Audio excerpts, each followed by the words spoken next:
நம்ம பூமியில ஏற்படக்கூடிய பாரிய இயற்கை அனர்த்தங்கள்ல ஒன்றுதான் எரிமலைகள் வெடிக்கின்றமையாகும்.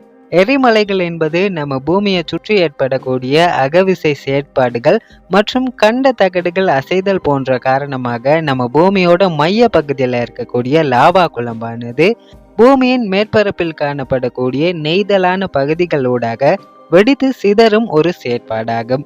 இந்த எரிமலைகளை 3 வகைகளாக பிரிச்சிருக்காங்க.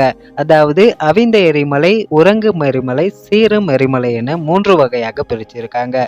கண்ட தட்டுகளின் அடிப்படையில் இந்த எரிமலை இருக்கும் இடங்களை 6 பகுதிகளாக பிரிச்சிருக்காங்க. இதுல பசிபிக் நெருப்பு வலயங்கள்ல தான் அதிகமான எரிமலைகள் என்பது இருக்காம். எரிமலைகள் மேற்பரப்பு நிலங்கள்ல மட்டுமே இல்லாம கடலுக்கு அடியிலையுமே இருக்குது.